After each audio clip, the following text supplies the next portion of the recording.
প্রিয় ছাত্রছাত্রীরা, আজকে আমি তোমাদেরকে এই ভিডিওর মাধ্যমে ক্লাস 9-এর জীবন বিজ্ঞানের এই ভূগোলের যে প্রশ্নগুলো দেওয়া হয়েছে 2026 সালের রায়মার্টিন প্রশ্নবিচিত্রাতে 4 নম্বর স্কুলের পেজ নম্বর 456, সেখানে যে এমসিকিউ এবং এসকিউ টাইপসের প্রশ্নগুলো দেওয়া হয়েছে সেগুলো আমরা আলোচনা করব আজকে এই ভিডিওর মাধ্যমে। তোমরা ভিডিওটা শুরু থেকে শেষ অবধি অবশ্যই দেখবে এবং চ্যানেলে যদি নতুন হয়ে থাকো অবশ্যই তোমরা চ্যানেলটাকে সাবস্ক্রাইব করে রাখবে পরবর্তী যে স্কুলগুলো আছে সেগুলোর প্রশ্ন উত্তর পাওয়ার জন্য। এবং এর আগের যে স্কুলগুলো ছিল সেগুলোর প্রশ্ন উত্তর আমরা আলোচনা করে দিয়েছি। তোমরা প্লে লিস্ট থেকে সেই প্রশ্ন উত্তরগুলো পেয়ে যাবে, সেখান থেকে তোমরা দেখে নিও সেই প্রশ্ন উত্তরগুলো।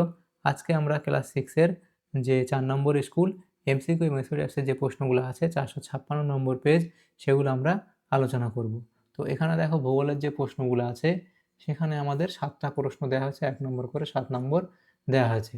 তো এখানে বলা আছে কি, 1-এর দাগের প্রশ্ন, সঠিক উত্তরটি নির্বাচন করো। 1-এর দাগের 1-এর প্রশ্ন কি বলা হয়েছে, সৌরজগতের সবচেয়ে ভারী গ্রহ হলো, সৌরজগতের সবচেয়ে ভারী গ্রহ হলো কি, সেটা হবে বৃহস্পতি, অপশান সি। এর পরবর্তী প্রশ্ন, কোন বিজ্ঞানী পদার্থবিদ্যা সূত্র ও অন্যান্য ধারণার সাহায্যে প্রমাণ করেন পৃথিবী গোলকাকার, তাহলে সেটা হবে অ্যারিস্টটল, অপশান এখানে এ হবে সঠিক উত্তর, অ্যারিস্টটল। এর পরবর্তী প্রশ্ন কি, সুমেরু প্রভা দেখা যায় যে দেশে, তা হলো, সুমেরু প্রভা দেখা যায় যে দেশে তা হলো, সেটা এখানে হবে আলাস্কা, অপশান এখানে এ।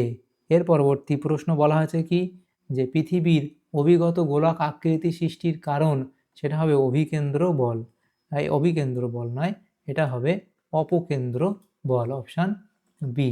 এর পরবর্তী প্রশ্ন, সম্পদ সৃষ্টির প্রাথমিক উপাদান, সম্পদ সৃষ্টির প্রাথমিক উপাদান, সেটা হবে এখানে অপশান সি, অর্থাৎ প্রকৃতি।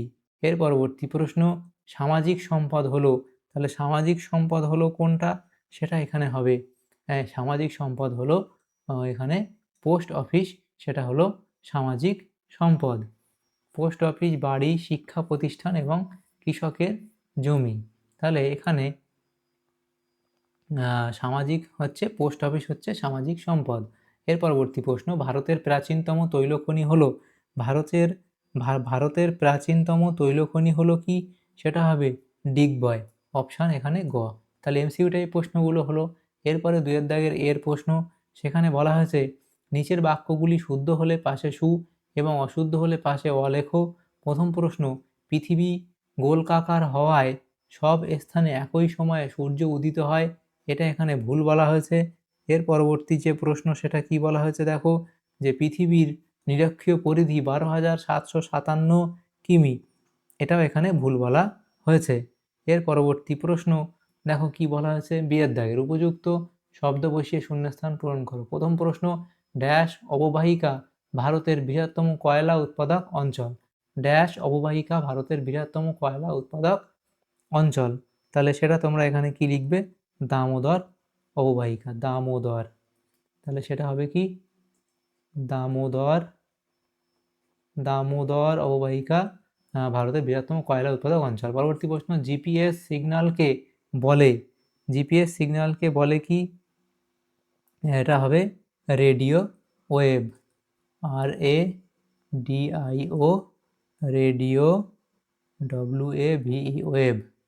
এর পরবর্তী প্রশ্ন বা বেতার তরঙ্গ, নিচের প্রশ্ন সিয়ের দাগে বলা আছে, নিচের প্রশ্নগুলির উত্তর 2-1টি শব্দে দাও। প্রথম প্রশ্ন কি, নিরক্ষরেখায় পৃথিবীর আবর্তনের গতিবেগ কত, তাহলে সেটা কি লিখবে, সেটা হচ্ছে এখানে 1670 কিমি পার ঘন্টা, কিমি পার ঘন্টা। পরবর্তী প্রশ্ন, লোহার সর্বোৎকৃষ্ট আকরিক কোনটি, লোহার সর্বোৎকৃষ্ট আকরিক কোনটি, সেটা হবে ম্যাগনেটাইট, ম্যাগনেটাইট, ম্যাগনেটাইট।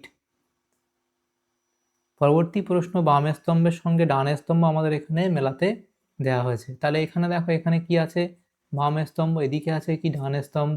দক্ষিণ আয়নান্ত দিবস, তাহলে দক্ষিণ আয়নান্ত দিবস সেটা এখানে হবে সি এর সাথে মিলবে 22 ডিসেম্বর, এবং তরল সোনা সেটা এখানে হবে পেট্রোলিয়াম। তারপর কর্কট সংক্রান্তি, কর্কট সংক্রান্তি সেটা এখানে হবে 21 জুন। তাহলে দেখো দক্ষিণ আয়নান্ত দিবস সেটা হয় 22 ডিসেম্বর, তরল সোনা সেটা হবে পেট্রোলিয়াম, কর্কট সংক্রান্তি সেটা হবে 21 জুন। এভাবে বাম স্তম্ভ ডান স্তম্ভ তোমরা মিলিয়ে নেবে।